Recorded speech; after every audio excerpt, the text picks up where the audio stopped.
कृष्ण गोविंद हरे मुरारे हे नाथ नारायण वासुदेवा हे नाथ नारायण वासुदेवा हे नाथ नारायण वासुदेवा हे नाथ नारायण वासुदेवा हे नाथ नारायण वासुदेवा श्री कृष्ण गोविंद हरे मुरारे हे नाथ नारायण वासुदेवा हरे राम राम राम हरे हरे हरे कृष्ण कृष्ण कृष्ण हरे हरे हरे राम हरे हरे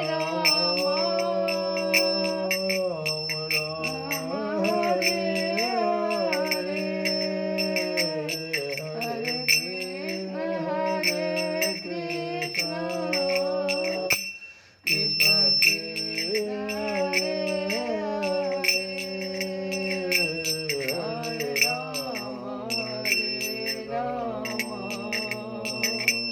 राम राम हरे हरे हरे कृष्ण कृष्ण कृष्ण हरे हरे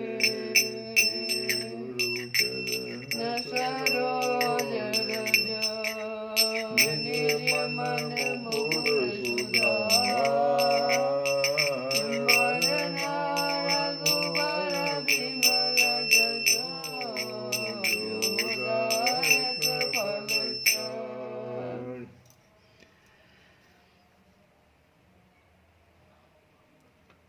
जय श्री कृष्ण। हम लोग कल की कथा में अर्जुन जो बहुत ही महत्वपूर्ण प्रश्न किया है, जो हम सबों के प्रत्येक दिन की कथा है कि कौन सा ऐसा मेरा शत्रु है जो हमें पाप कर्म की ओर जबरदस्ती ले जाता है। तो भगवान कह रहे हैं कि वह और कोई नहीं है बल्कि तुम्हारा अपना ही काम है, वो रजोगुण से उत्पन्न काम।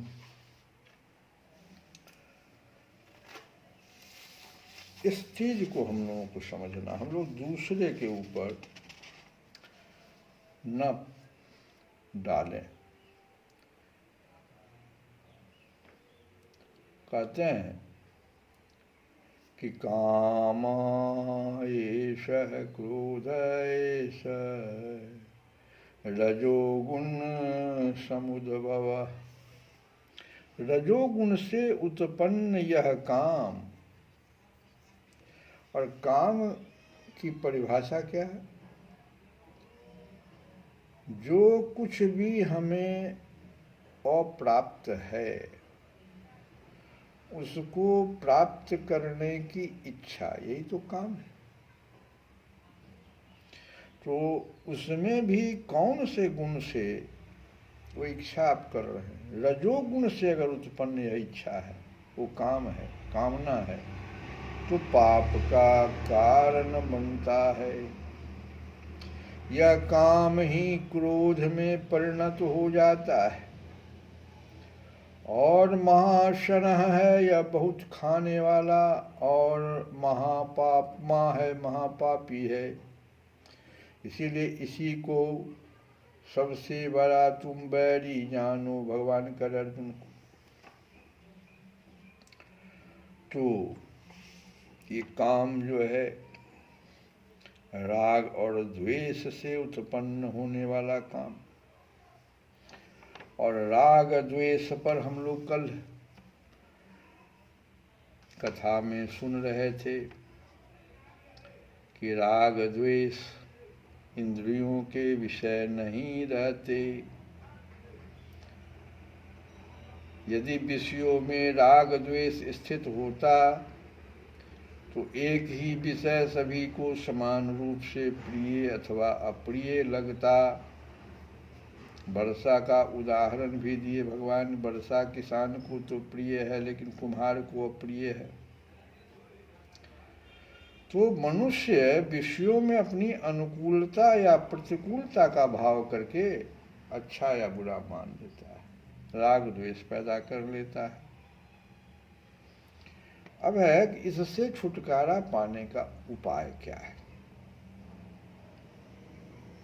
तो राग द्वेष के वशीभूत होकर कर्म करने से राग द्वेष पुष्ट होता है, प्रबल होता है। और जो अशुद्ध प्रकृति है, अशुद्ध प्रकृति कहते हैं अशुद्ध जो स्वभाव में है, उसका रूप धारण कर लेता है। ये जो पुष्ट होता है तो वह स्वभाव का रूप धारण कर लेता है। उस व्यक्ति के स्वभाव से समझ में आ जाता है कि यह राग द्वेष के वशीभूत होकर कर्म कर रहा है। वही न स्वभाव क्रोध में परिणत हो जाता है। प्रकृति के अशुद्ध होने पर प्रकृति की अधीनता रहती है।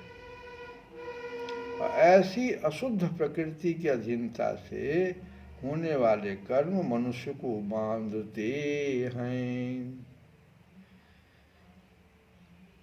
एक उपाय तो ये बताया गया कि आप उससे राग द्वेष के वश में होकर कोई प्रवृत्ति या निवृत्ति नहीं कीजिए, नहीं होनी चाहिए।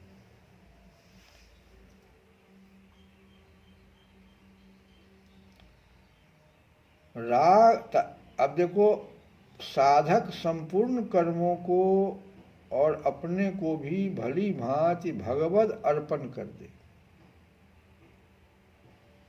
और ऐसा मान ले कि कर्म मेरे लिए नहीं है, प्रत्युत भगवान के लिए ही है। जिनसे कर्म होते हैं, जैसे शरीर, इंद्रियां, मन, बुद्धि आदि, वो भगवान के ही तो है। और मैं भी भगवान का ही हूं। फिर इससे क्या होगा? निष्काम भाव की,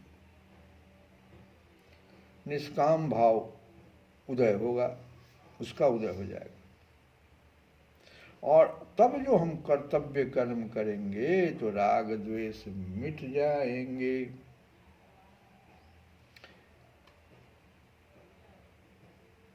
अब है आगे, दो तो हो गया। अब है कि मनुष्य रुचि या अरुचि पूर्वक वस्तुओं का ग्रहण और त्याग करता है। यह रुचि और अरुचि ही राग द्वेष का सूक्ष्म रूप है। राग द्वेष पूर्वक प्रवृत्ति या निवृत्ति होने से राग द्वेष पुष्ट होते हैं। लेकिन अगर शास्त्र को सामने रखकर किसी कर्म में प्रवृत्ति या निवृत्त होए तो राग द्वेष मिट जाते हैं। क्योंकि शास्त्र के अनुसार चलने से अपनी रुचि और अरुचि की मुख्यता नहीं रह जाती है। जो शास्त्र कह रहा है इसलिए हम कर रहे हैं। और यहीं पर हम कल कहे थे कि अगर मनुष्य शास्त्र नहीं जानता है तो पद्म पुराण में जो महर्षि वेद व्यास जी ने सूत्र दिया है कि जो हम अपने लिए नहीं चाहते उसको दूसरों के प्रति ना करें। आत्मनः प्रतिकूलानि, जो हमारे लिए प्रतिकूल है, अपने लिए नहीं चाहते, पर ऐशाम न समाचरित, उसको दूसरों के प्रति भी ना करे। ये तो हो गया। इसमें क्या दिक्कत है? इसमें तो कोई शास्त्र नहीं पढ़ना।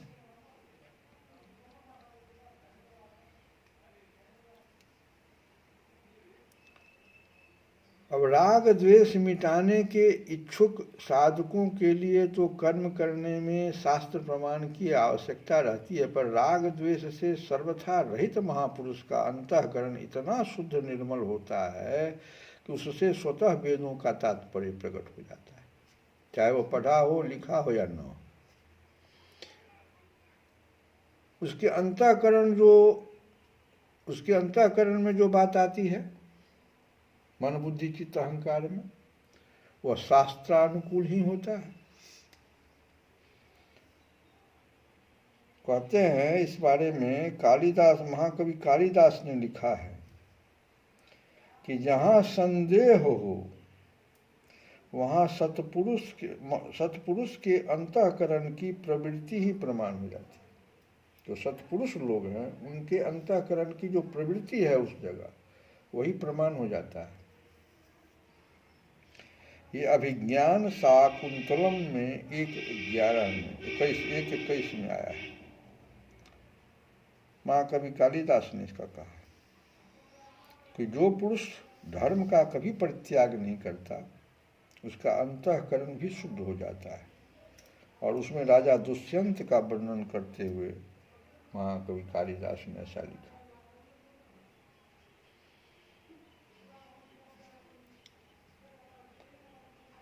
तो राग द्वेष का सर्वथा अभाव होने के कारण उस महापुरुष के द्वारा शास्त्र निषिद्ध क्रियाएं कभी होती ही नहीं। उसका स्वभाव स्वतः शास्त्र के अनुसार बन जाता है। यही कारण है कि ऐसे महापुरुष के आचरण और वचन दूसरे मनुष्य के लिए आदर्श होते हैं। अब कुछ लोग ऐसा मानते हैं कि राग द्वेष अंतःकरण के धर्म है। को ऐसा भी कुछ लोग कहने वाला है कि ये तो अंतःकरण का धर्म है राग द्वेष। नहीं, गलत है, इसको मिटाया नहीं जा सकता। अंतःकरण का ये धर्म है, ये गलत है, युक्ति संगत नहीं है। वास्तव में राग द्वेष अंतःकरण के आगंतुक विकार हैं, धर्म नहीं है, आगंतुक विकार है। यदि ये अंतःकरण के धर्म होते तो जिस समय अंतःकरण जागृत रहता है उस समय राग द्वेष भी तो रहते, परंतु इसकी प्रतीति सदा न होकर कभी कभी ही होती है।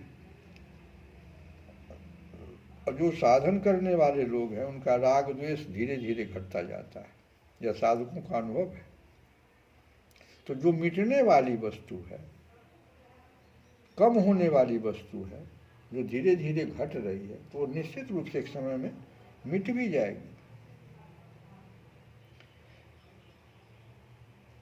राग द्वेष, भगवान ने राग द्वेष को मनोगत कहा है। कामान सर्वान पार्थ मनोगतान, ये मन में आने वाले हैं, सदा रहने वाले नहीं, आने वाले, आगंतुक हैं, मन में आने वाले। इसके अतिरिक्त भगवान ने राग द्वेष को विकार कहा है।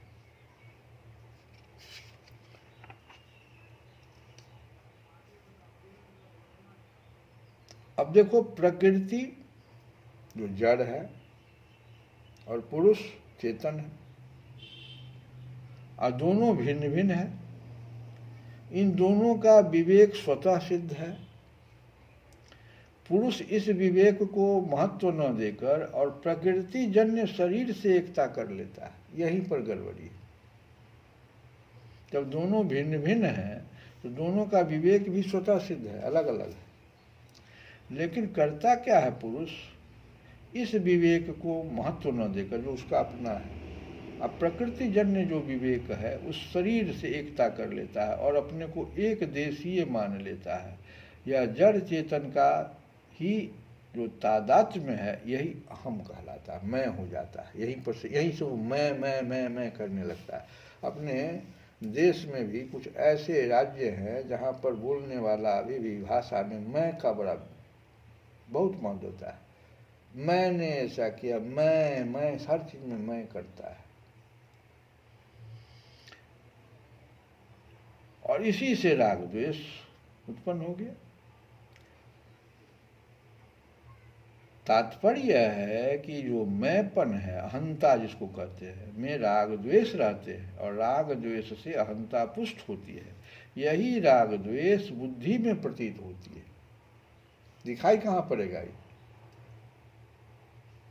ये अहंता वाली बात दिखाई पड़ेगी बुद्धि में। उसका बुद्धि देखो ठीक से, जिससे बुद्धि में सिद्धांत आदि को लेकर अपनी मान्यता प्रिय, जिसकी बुद्धि ऐसा हो कि अपनी मान्यता प्रिय और दूसरी की मान्यता अप्रिय,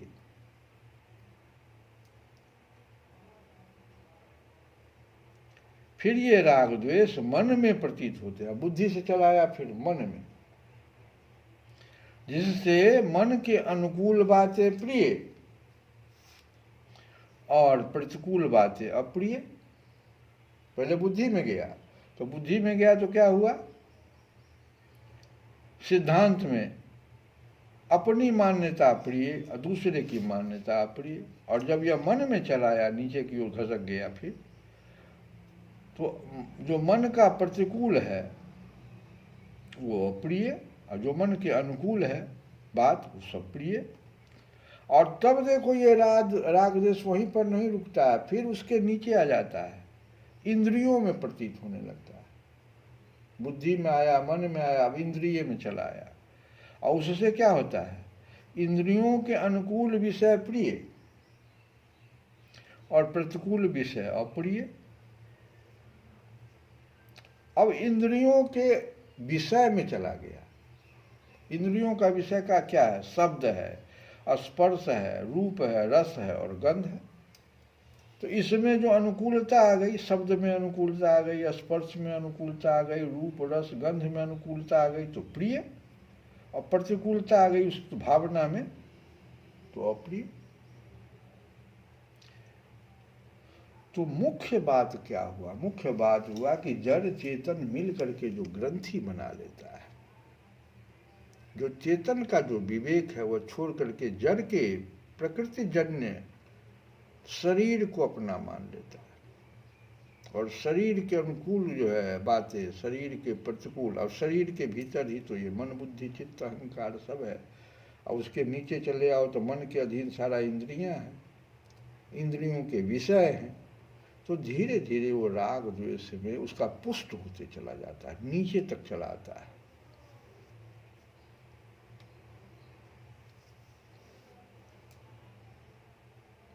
अतः जड़ चेतन की ग्रंथि रूप मैंपन अहंता के मिटने पर राग द्वेष का सर्वथा अभाव हो जाता है, क्योंकि अहंता पर ही राग द्वेष टिके हुए हैं।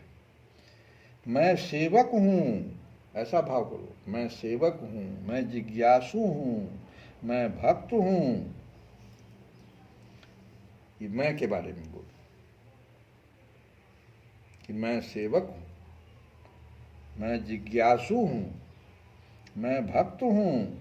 और फिर दूसरे के बारे में, ये सेवक हैं, जिज्ञासु हैं, भक्त हैं।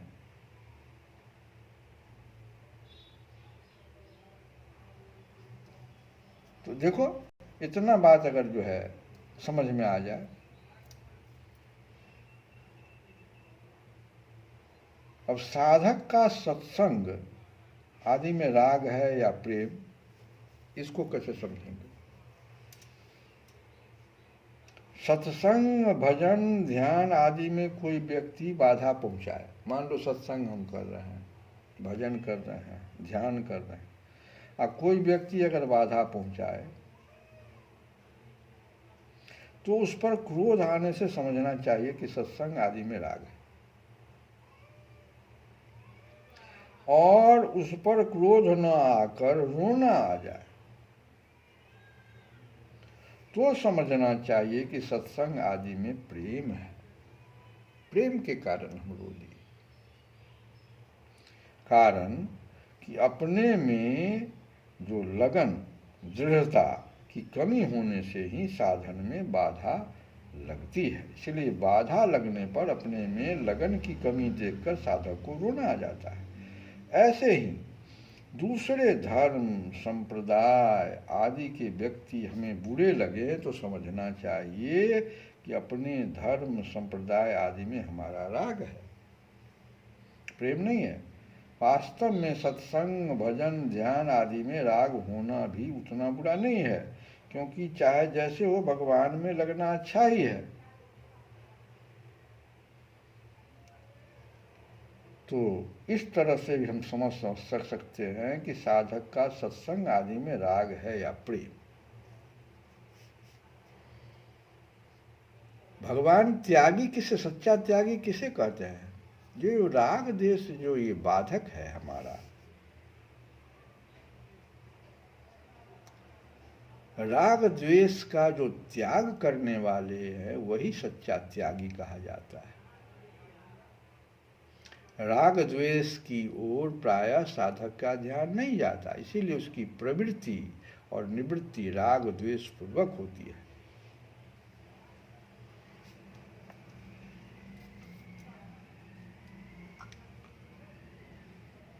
अब राग द्वेष युक्त स्फुरना अगर आपका हो, उसका उत्पन्न हो जाए, राग द्वेष युक्त स्फुरना के उत्पन्न होने पर उसके अनुसार कर्म करने से राग द्वेष पुष्ट होता है, और उसके अनुसार कर्म न करने से राग द्वेष मिट जाता है। मन की शुभ और अशुभ स्फुरनाओं में राग द्वेष नहीं होना चाहिए। साधक को चाहिए कि वह मन में होने वाली स्फुरनाओं को स्वयं में न मानकर उनसे किसी भी प्रकार संबंध न जोड़े, उनका समर्थन न करे, न विरोध करे, न समर्थन करे या न विरोध करे।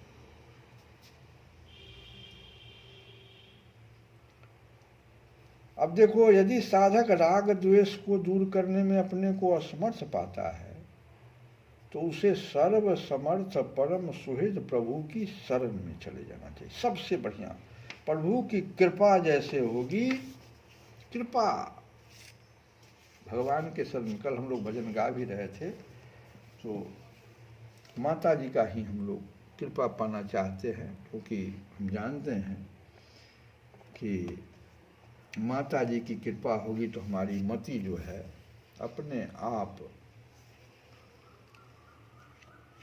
वो जो हम चाह रहे हैं कि वास्तव में राग द्वेष से युक्त न हो बुद्धि हमारी, तो वो माता जी की कृपा से आसानी से हो सकता है। इसलिए हम लोग यह भजन गा रहे थे कल की, जगदम्ब अहीं अवलंब हमर जगदम्ब अहीं अवलंब हमर हे माए यहाँ बिनु आस के कर जगदम्ब अहीं अवलंब हमर हे माए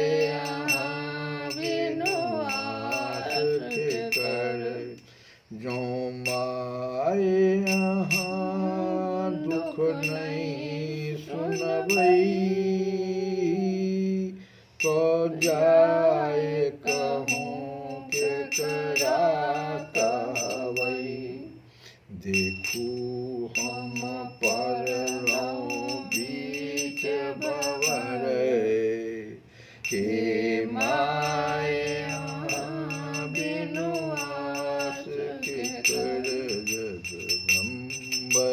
अहीं अवलंब हमर हे माए बिनु आस के करे। आगे कहते हैं कि हम सब जग से ठुकराए लच्छी,